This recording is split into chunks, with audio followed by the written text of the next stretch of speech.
Hi, everyone, and welcome to the Thrive Co-Living Communities YouTube podcast.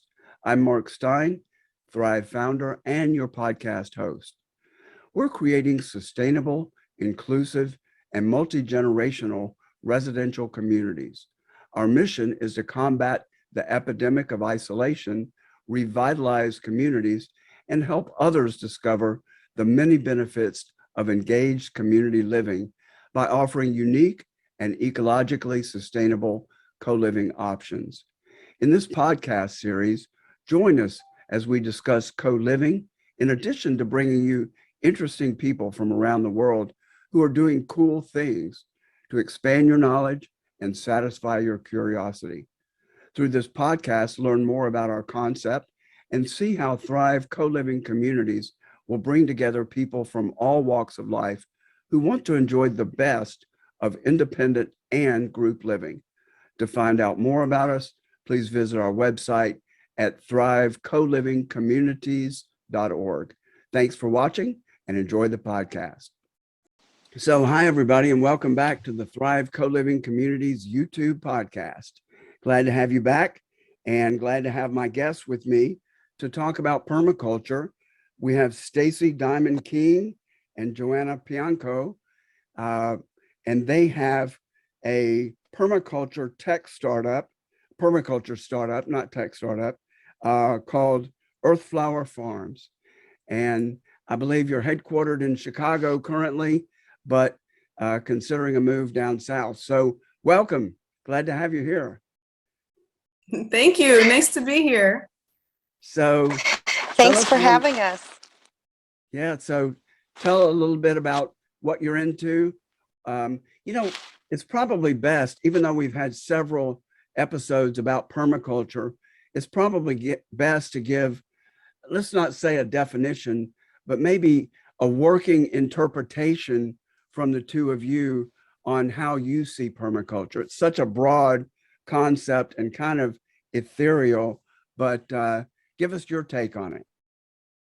Sure. I think that's a very good way, effective way to start that, to explain it, because depending on your perspective, you can have very different definitions, but they all kind of lead back to some of the basic principles, right? Which would be that permaculture is rooted in permanent agriculture. So we are to let nature do what it does best, understanding our location and our land the best that we can.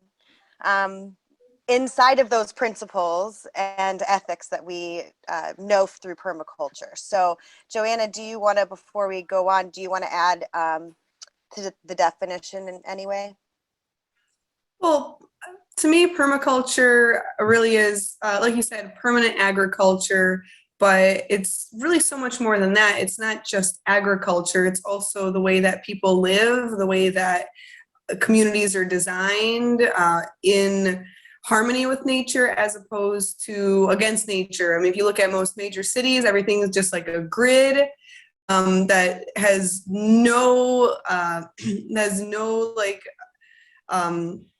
effect on the way that water moves. I mean, it has my bad. It has a lot of effect on the way that water moves, in which we have a lot of urban issues now where, things flood and you get a lot of problems. But when you apply permaculture principles to communities, you have water moving in ways through the community and through the landscape that prevent drought, prevent flooding, really enrich the habitat surrounding the community and therefore the people inside the community. So even though permaculture really is permanent agriculture, it's so much more than that, since it encompasses the way that we live, the way that we move, where we put our roads, how we build our buildings, which direction toward the sun is, and how to place your community in relation to that. Like, up until now, I don't think that anyone's put any thought into that really when designing communities.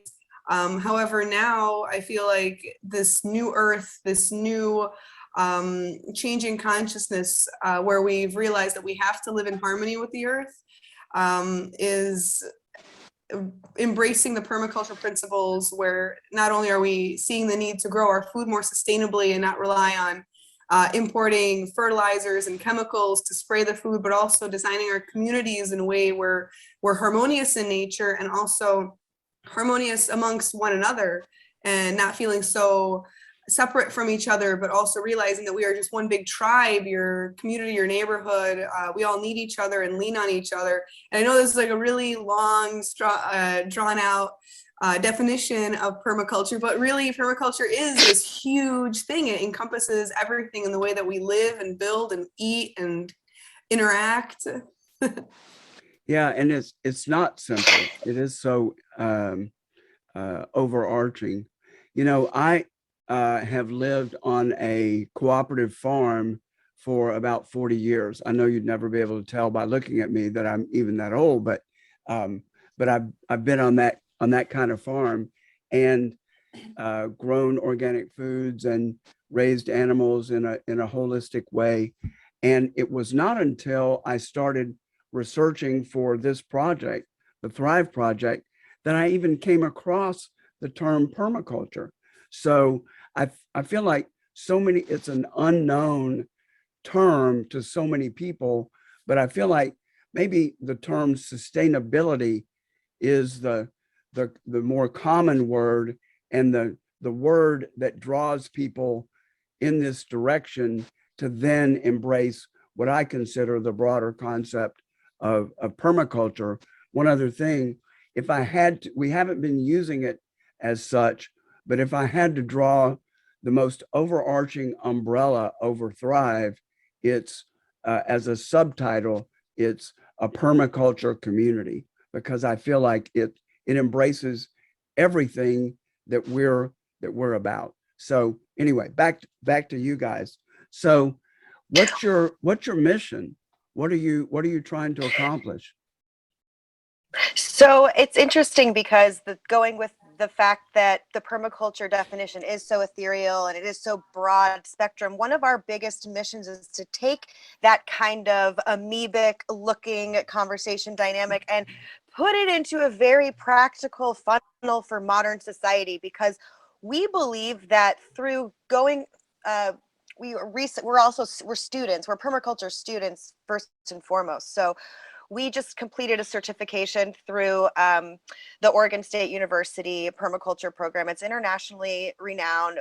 Going through that, we realized that there are these small entry points that modern society is already pretty much there, able to implement practical permaculture in small apartment urban spaces to backyard suburban homes. It doesn't always have to be 60-acre plus large communities. So one of the ways that we aim to progress permaculture to obviously help with some food security, to help the earth and exchange of energy with the earth, is to really provide an entry point for people who are very new, that have this preconceived notion that living sustainably is scary, difficult, costly, hard, and only reserved for people with a lot of money. It's just simply not true. Now, there are lots of aspects to that where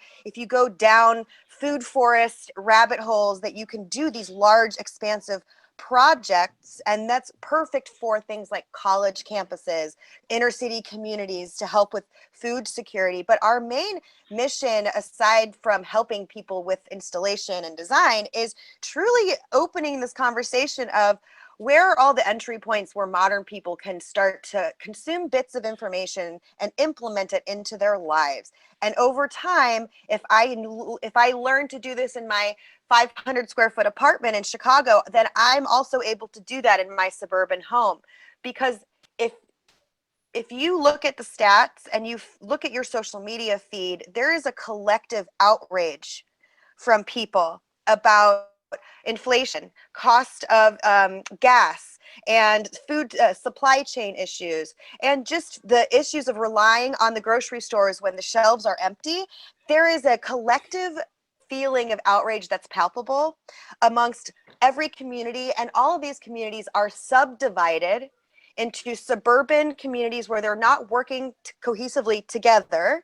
They're relying completely on the grocery store. So one of the ways that we've seen this progress is through organic farming. People confuse permaculture and organic agriculture. So organic agriculture is very much similar to agriculture, except there may be some different products and different methods in farming.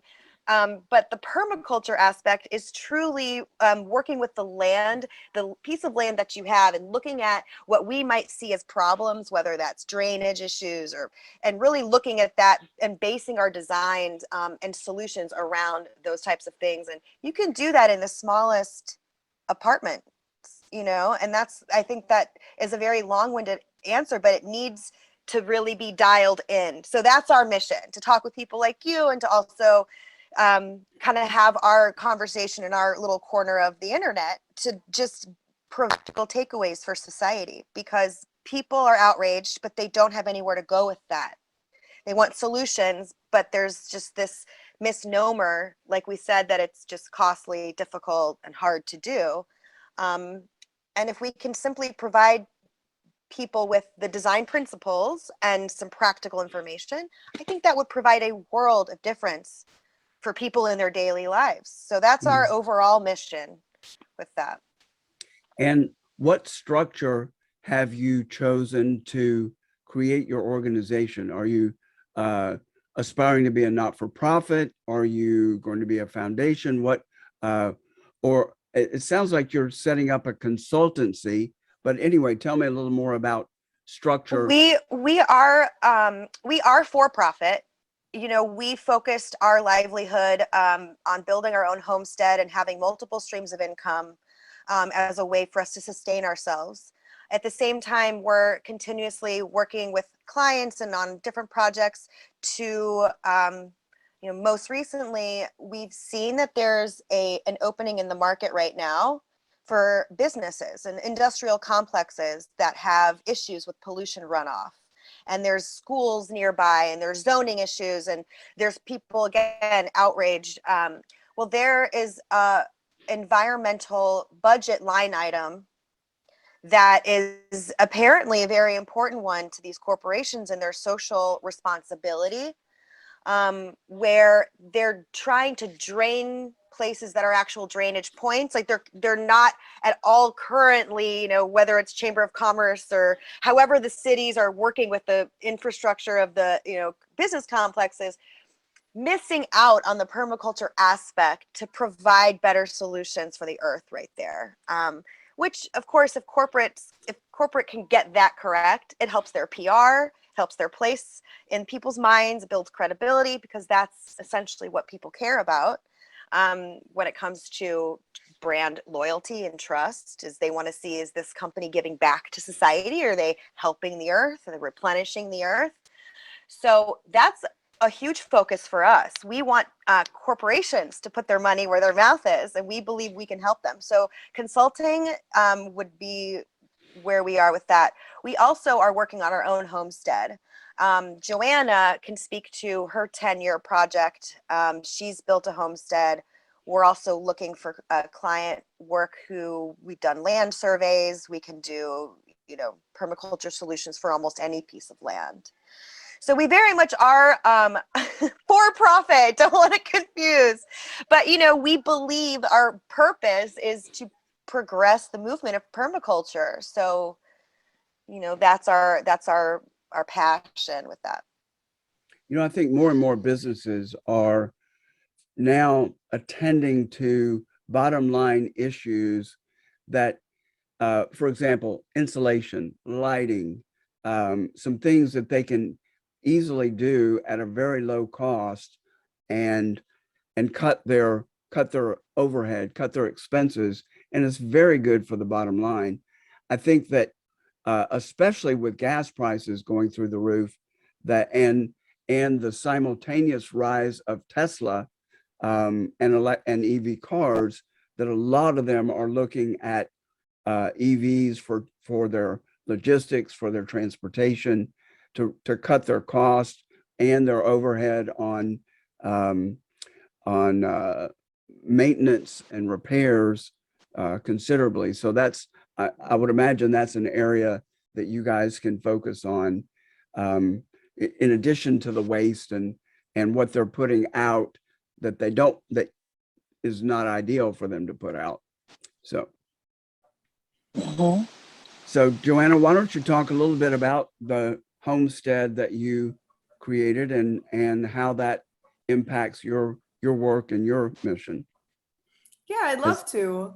So about 10 years ago, I started looking into permaculture and definitely went down a huge rabbit hole of researching different ways to grow food. I've always been into eating clean, growing organic, not polluting the earth. So everything really came to a head when it came to permaculture. So I I have this 1/4 acre property. It's actually my mom's property, just on the outskirts of Chicago.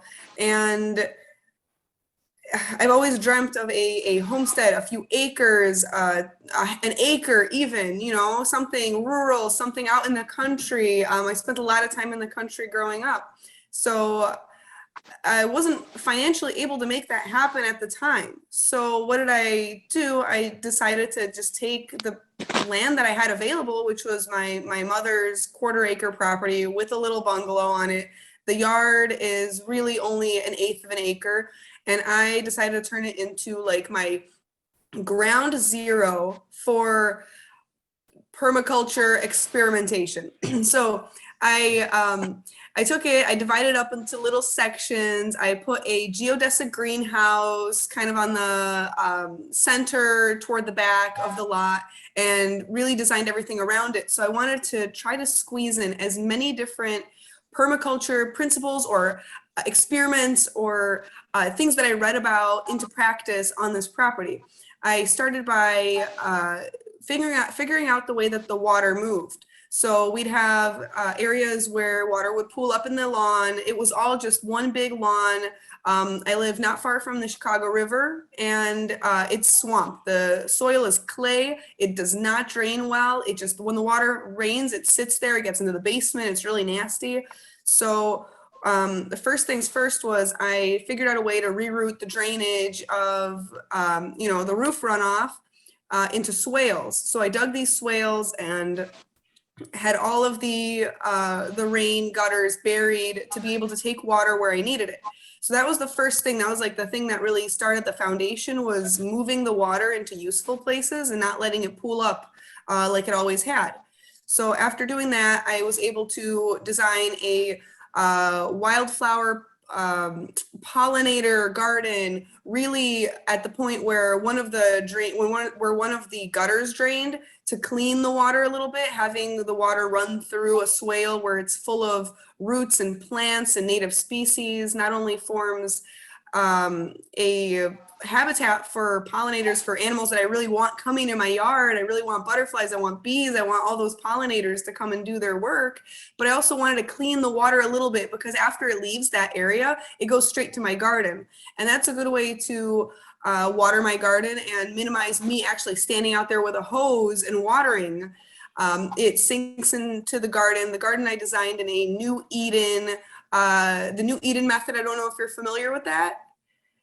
It's like, no, okay. It's like a method where you just dump wood chips. You put a foot of wood chips down onto the dirt, and you put these wood chips down, and that wood chip layer will break down. It's very mycelium rich. And especially when you're dealing with something like clay soil, you really want all this organic matter to break down, turn into humus, into rich black earth. And the worms, they come. I think I've like attracted all the worms in my whole neighborhood to my yard, because there's like an unbelievable amount of worms.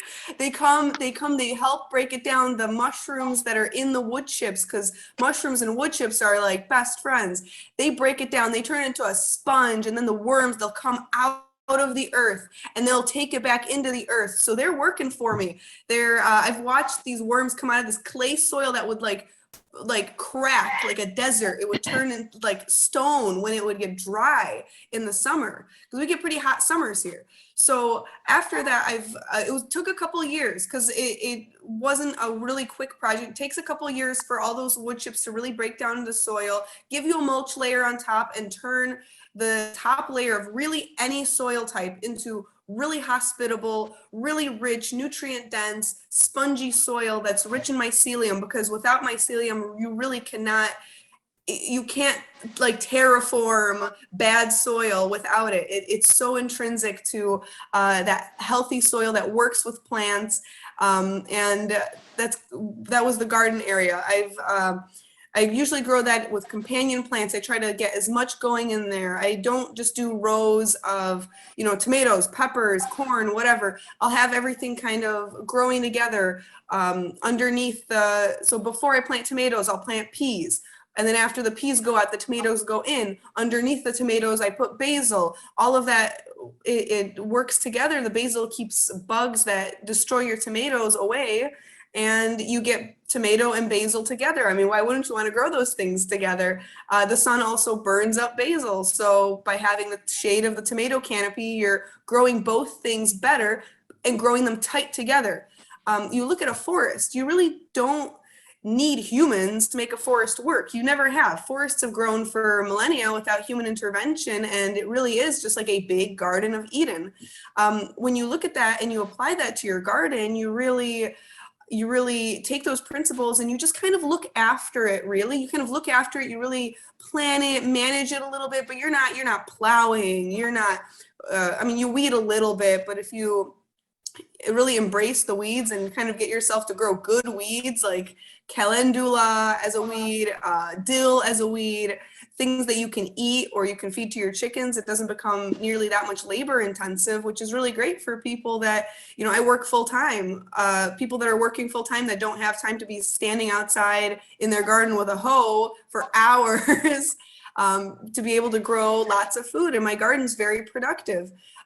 Going further past the garden, I'm kind of like visually just my garden is really like a U shape going around this geodome that's in the center. The water goes through the wild garden, goes into the food garden, and goes really underneath this area where I keep my chickens. And I added chickens about 4 years ago to the garden, and it was an absolutely transformative thing for the garden. I couldn't believe it. I'd been a vegetarian for a really long time. So having animals, I always kind of like idealized this like vegan way of living. And I really realized that when you add chickens to the garden, the loop closes. There is no waste. Your compost pile is significantly smaller by having chickens really eat most of the food scraps that you produce and turn it into eggs. It's like waste from your kitchen really comes back to your kitchen in the form of eggs.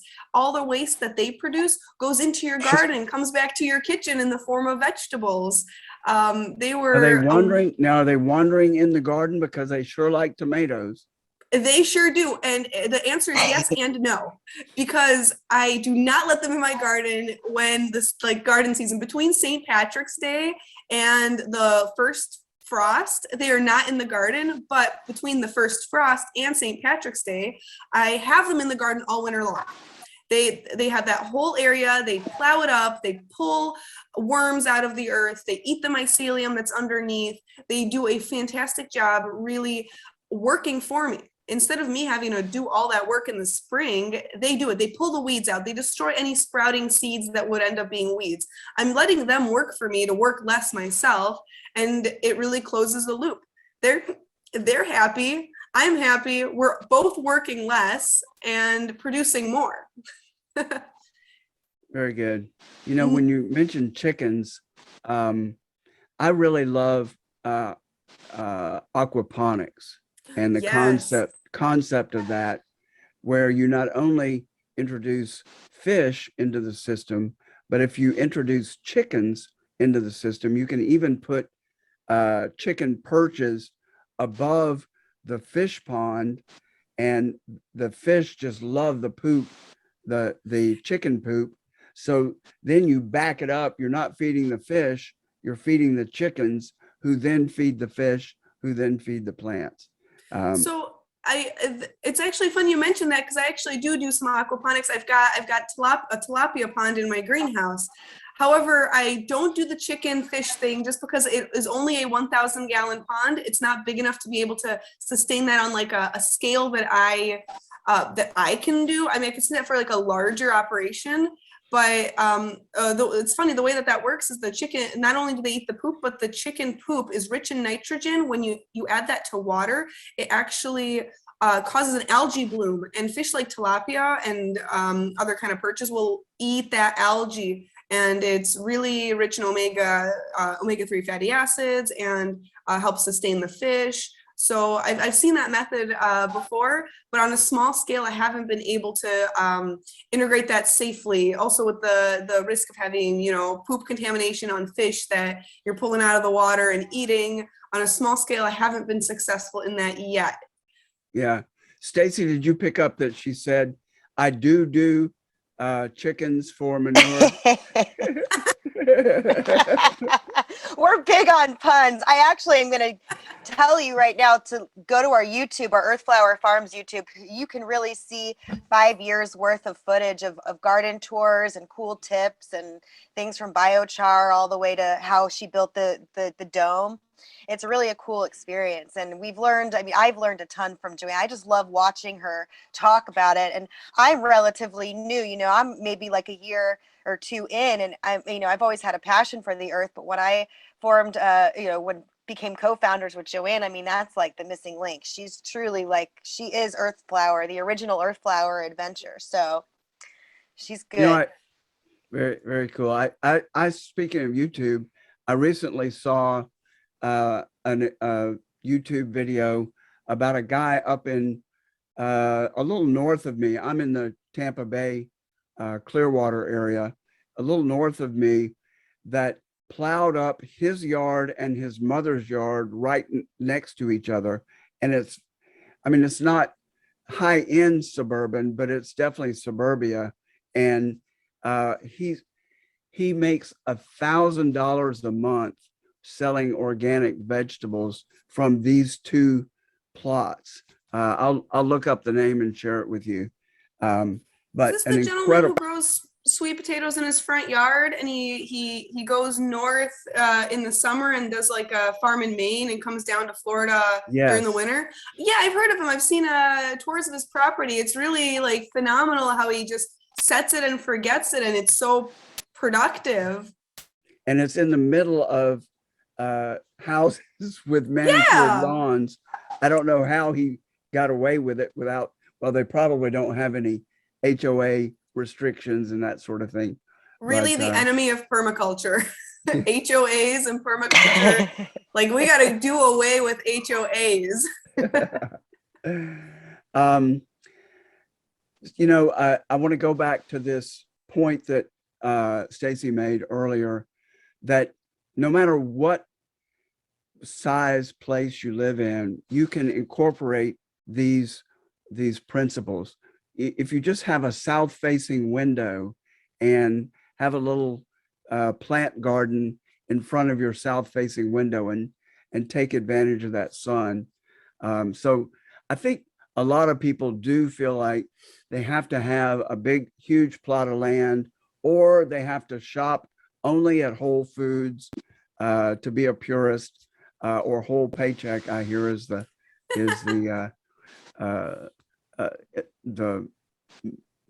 I can't think of a term here, sarcastic name for it.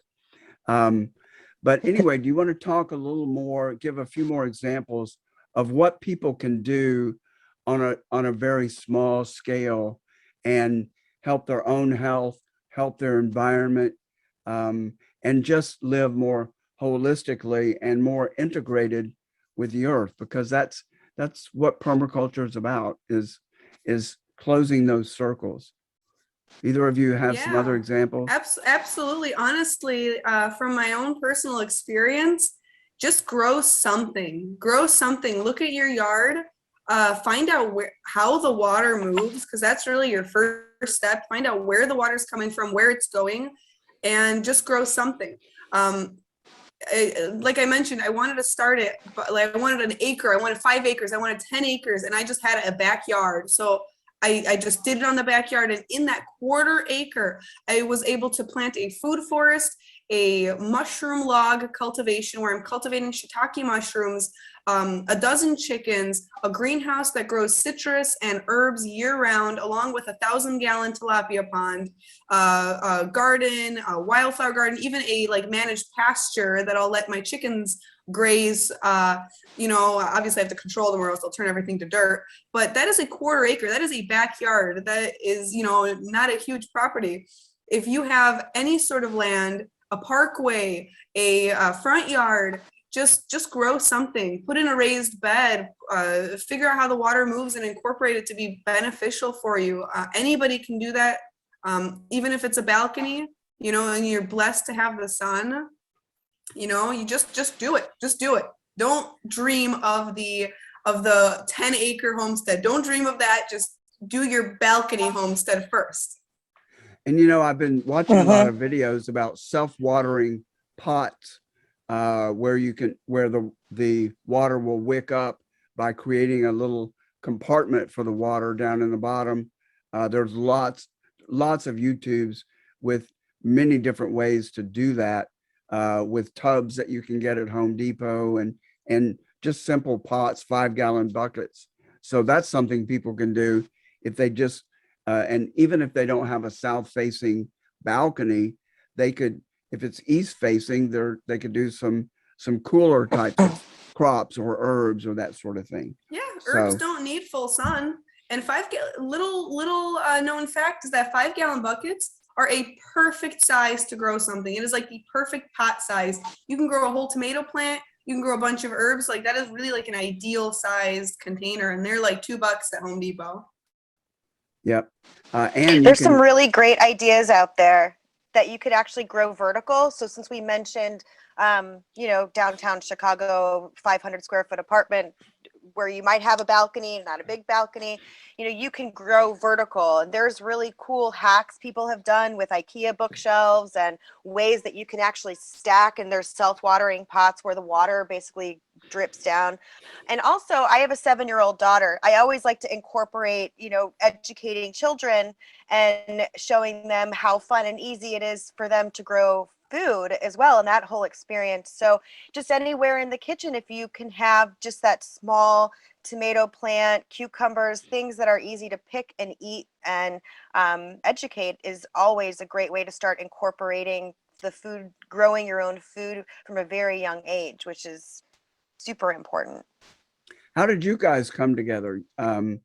It sounds like you were not necessarily on the same path, and you've come together and joined forces. Talk about the origin of that, and how you each play a role in your organization.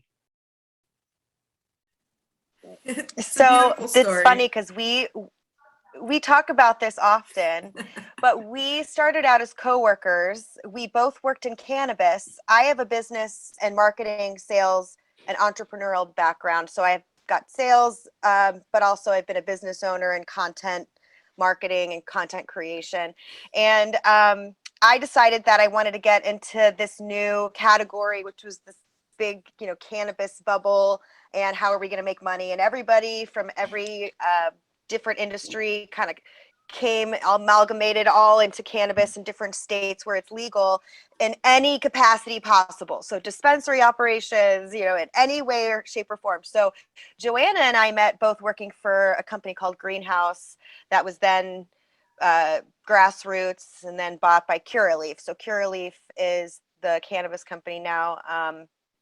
Then we became fast friends in our love for the earth. Joanna was doing all of the permaculture in front of the dispensary location, and we kind of came about this love of the earth and wanting to redirect our livelihood to go away from a 9-to-5 office. If I'm just being completely honest, this evolution of bringing everything back to the homestead, creating money that puts or creating work that puts money back into the home. So you can spend more time with your family, be able to focus on wellness. That sort of thing is the top priority for both of us. So we come together on a lot of those things. We're also the best of friends. So when we both decided to start taking permaculture courses together, my business background with Joanna's 10 years of experience, plus the way that we have this odd couple thing where I'm this very business analytical person and she's very creative, and we are this really wonderful pair that when you put us together, we feel unstoppable. We've been able to make some great progress, and we believe in the purpose of progressing the movement, and we hope to create our livelihood to be able to sustain that for the rest of our lives. So we're really on the journey, not the destination, and we're just learning as we go. Joanna, right? Is that right? Yeah, what's your version?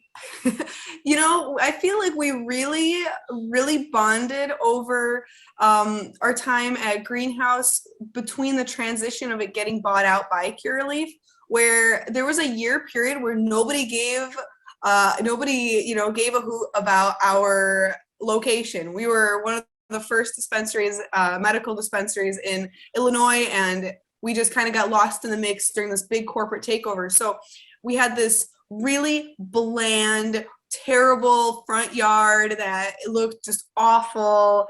It flooded, and there was weeds and these like junipers that were just kind of haphazardly thrown about. And I feel like we really bonded when we decided to build it up. Nobody cared about the dispensary. It looked like crap. So I was able to get approval to make it better. And Stacy helped out in not only planting a lot of the plants that we put, like a little bit more native grasses, flowers, different like spring bulbs that really kind of choreograph like a active, beautiful garden where, there's tulips and crocuses blooming there right now, and there was just like dying lawn for so long. She documented the transition of that bland, like corporate front yard into this really beautiful, holistic, like space. And when we were working together, we really kind of like realized that like this is what we want to do, not what's in that building. We want to do what's outside of this building. That was more fun. although admittedly, well, I should say though, Mark, I have to mention though, Mark, that I'm sorry, go ahead. No, finish up. We may be going in the same direction here. Go ahead. Well, I needed to mention that this was during the quarantine and the pandemic when it first started. So there was a good year there where there was a lockdown happening, but cannabis in Illinois was actually considered essential workers. So we were going to the dispensary, working with medical patients, and we all were coming together at a time when society was going through a huge evolution, and all these foundations were collapsing, and people were recreating their lives, deciding they needed to work remote forever. So it's just this big evolution and change in society. So we're not, the anomaly. I think a lot of people were redefining what matters to them and prioritizing their lives. So I, also do perform soil alchemy. I'm an alchemist. I've been a student of alchemy for a long time. So that actually really performing soil alchemy, being an earth sign, a Virgo, and pairing together with my Joanna, who's my earth flower, that was the moment, like she explained. We realized that was probably the reason why we were working at a dispensary together. Well, and given that there was a lockdown, were the clients able to still come, and were you having clients coming through? Coming through, but not coming inside. It was bizarre. We had curbside only. So the only way that patients could come pick up their medicine was by pulling up into a parking space and us going out and serving them, which made this front yard all the more important because it was really depressing. By bringing flowers and bees and frogs and all this stuff that just showed up, not only were all our coworkers, the people that we were working with, our spirits lifted, but the patients, they loved it. They got a huge kick out of it. We planted these castor bean plants. I'm sure you're familiar with red castor bean and how similar. Well, the plants leaves are very similar to cannabis leaves, but they are enormous. They are huge. So these patients would ask all the time, are you growing weed in the front? And I'm like, no, but but it was fun. It lifted everyone's spirits. You can get a whole pound out of this one leaf. Oh, you don't want to eat that. That's one of the most poisonous substances known to man. What I was going to tease you about is you probably got some inspiration in working together out in your garden front yard and doing some quality control over the product. That probably helped the bonding experience with you guys too. Yes, we were big on our cannabis research. We had to make sure we knew what we were selling our medical patients. Absolutely. Well, plant medicine is a beautiful thing when it's done correctly. But Illinois, if you're familiar with politics in Illinois at all, there's a lot of bureaucracy and regulations to get to purchase cannabis as a medical patient. So prior to the pandemic, there were two forms of security that you would go through. A patient would go through the original front door where you show your ID and med card, and then there's a second layer after you were in the lobby waiting. So there were two forms of security required. But once Illinois saw the potential of money, the revenue potential during the pandemic, really about people purchasing their cannabis, they quickly overnighted. Not only do you not have to come in two forms of security, but we're going to just bring it to your car. We're going to just have you drive on up and we're going to just bring it right out and deliver it to you in the car. It never felt like more of a drug deal than at that point, bringing it out in a paper bag. And if it had gone on much longer, or if this variant gets bad, then they may just have you slow down to 20 miles an hour, and that you guys could throw it into an open window of the car as they're showing their ID, flashing it on the flash your ID. Let's see. We've covered a lot of territory, but let me give you a chance before we start winding up to talk about anything, any passions, any points that you would want to make that have not come up that I haven't asked you about. Oh, wait a minute. I think you've both have on sweatshirts or t-shirts with your logo on it. Let's see that. Nice. That's so us. let's be sure at the end to talk about where people can pick up one of those. So I Sure. I am actually working on a merch shop that's in the works right now. There actually is stuff available for purchase through Earth Flower Farm. Currently it's earthflowerherbs.com, but it's being transitioned to, and by the time this airs, it will most likely already be earthflowerfarms.co. And there is a shop available there with lots of cute things like this and little sweatshirts and bags and stuff to really, support the word. And it's cute. Like, look at this. It is adorable. It is adorable. Little lily of the valley. And Joanna, you're the Earth Flower of Earth Flower Farms. So I feel like it, according to Stacy. Let's go ahead and tell people all the ways they can communicate with you. Give the website again, current and future, although you'll have a jump over to it.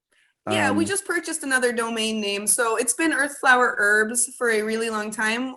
It's a website that I've been selling herbal teas on. I actually have a degree in herbal medicine. I'm a medical herbalist by profession, and I've been making herbal teas on earthflowerherbs.com. I actually have a best-selling herb, a little bit of a tangent, but I actually have a best-selling herbal tea called the UTI tea that I developed when I was suffering from interstitial cystitis, a condition that I was told was incurable by my doctor, and offered a round of several different prescriptions that I was told that I could take them for several weeks and then they would, kind of ease my symptoms and then stop working and then I move on to the next one. So since I was in herbal school at the time, I did put all my research into developing this tea called UTI tea, which I've been selling.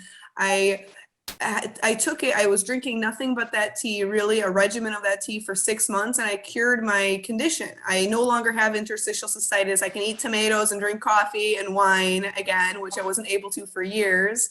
And I'm currently turning that website into a little something bigger. So earthflowerfarms.co will also host earthflowerherbs.com.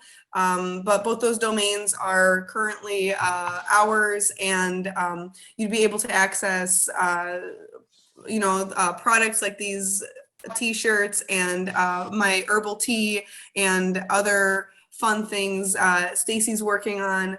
From earthflowerherbs.com or earthflowerfarms.co. Stacy, there's another some social media platforms that we've got. Yes, we are currently launching our social platforms, but we've got that YouTube community, so you could access Earthflower Farms on YouTube currently, and there's 5 years of great content on that. And as well our Instagram, and that will be launching. If you were to go there now, there's just not much because we're critically just have our priority list to launch everything by mid-May. So we're getting there. Good. And your contact information, your personal contact information is there if somebody wants to use you to consult, especially a business, on getting more permaculturist. Yes, I will give the audience my direct email. It's stacydiamondking@gmail.com. That's Stacy with an I, diamond like the stone, king, King, @gmail.com. For any inquiries, we are lining up meetings right now for basic consultations and land surveys. So, and also any corporate office or any B2B business managers that are looking to help their industrial complexes with some permaculture solutions. Any points that you weren't able to make, things that are really passions, when we're in this sort of setting, the time goes really fast and we can skip over things. Any last messages or areas of importance that you'd like to talk about? I think we talked a lot about broad tips for people and land sizes and, small spaces, large spaces. Really, there is so much open right now that need permaculture solutions we really didn't get to touch upon that we love talking about. So kind of briefly mentioned college campuses benefiting from food forests, really helping feed students and also educate students about growing food. You can also incorporate that into any environmental studies or science studies. Also, inner city schools or inner cities that do not have access to fresh food, farmers markets, things like that. Food forests that are self-sustaining bring communities together and provide food sustainability for feeding people. I mean, that's just, how we all relate over food. So anyone can grow food. You can do it. That's our main message. What about the best places to go for education materials? Where on the web are there good ideas? I don't follow Pinterest that much. Are there good ideas for permaculture solutions on Pinterest? Yeah. YouTube is my go-to place for that information. What sources do you guys recommend? I've got a few really good channels that I would love to give a shout out to, channels that I'd learned from and grown with for the last 10 years. One of them is James Prigioni, the gardening channel. He's a gentleman in New Jersey who has done much like I have and turned his backyard into a beautiful food forest and back to Eden garden using wood chips. His content is phenomenal. It's beautiful. Like you could just watch it to meditate. It's so informational, and he's just this wonderful positive, just light of a person. So I recommend the Gardening Channel with James Prigioni on YouTube. Weed 'em and Reap are another channel that I've always looked up to. It's a family in Arizona, quite a ways away from New Jersey, where James is, but they started a little homestead on 1 acre in their backyard in suburbia where they raise goats. They have a garden and a food forest in their front yard. Since their HOA doesn't allow them to have a garden in their front yard, they just planted fruit trees, and it's very productive for them. And they really show how they're doing things in Arizona with the climate there, how they're growing things, fish in their pond and vegetables in their garden, how they're composting their goat manure, but also how they're really improving their Nigerian dwarf goat lines, which is a phenomenal breed for homesteaders. They're small dairy goats that produce a lot of milk and don't need a lot of space. They've got, I don't know, maybe like a dozen goats now on only 1 acre, and they're able to do this like pretty sustainably. So I highly recommend checking out Weed 'em and Reap. Another gentleman in Tennessee, so we're back like to the middle of the United States now. His name is, oh, I forgot what his name is, but I know his channel is called Nature's Always Right.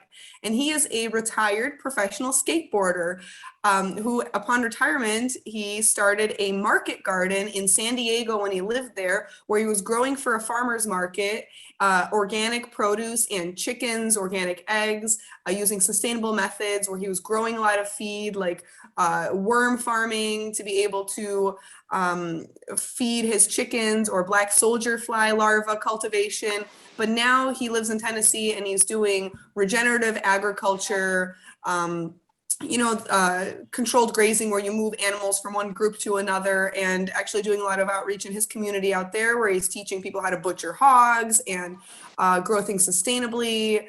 I really enjoy him. Curtis Stone is a Canadian gentleman, kind of a legacy. A lot of things that permaculturalists and market gardeners these days learned from him, and how he really maximizes sustainability and food production on small backyards. I mean, his farms really were rented backyards. If somebody had a backyard and they weren't using it and they wanted, and he would pay to rent it and use it to grow food. And he would travel by a bicycle with a little trailer on the back from property to property when he was starting up to cultivate food for the farmers market. And he's got phenomenal resources for intensive market gardening, which is a little bit of a separate beast than permaculture, but it's extremely necessary, and it allows people that don't have the access to acres and acres of land to produce lots of food, and even produce enough food to be able to generate an income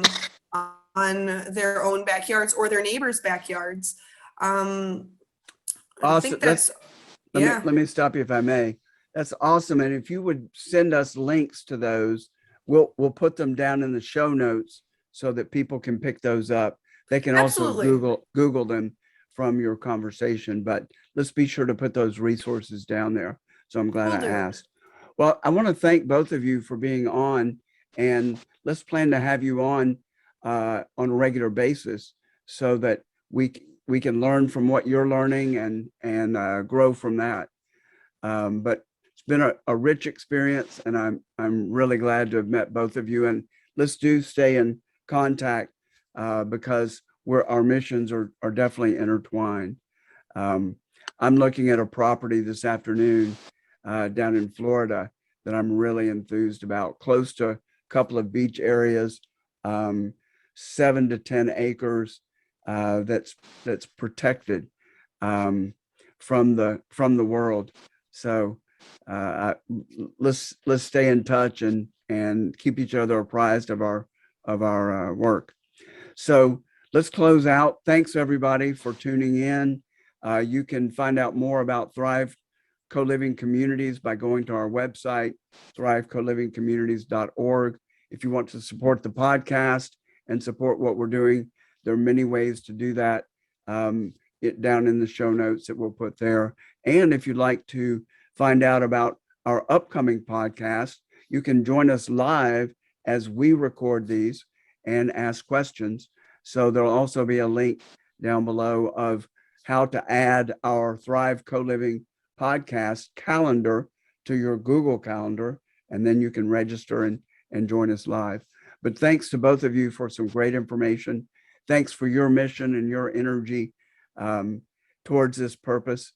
And let's keep in touch. Thank you for having us on. It's been a lovely hour that we've spent together. Awesome.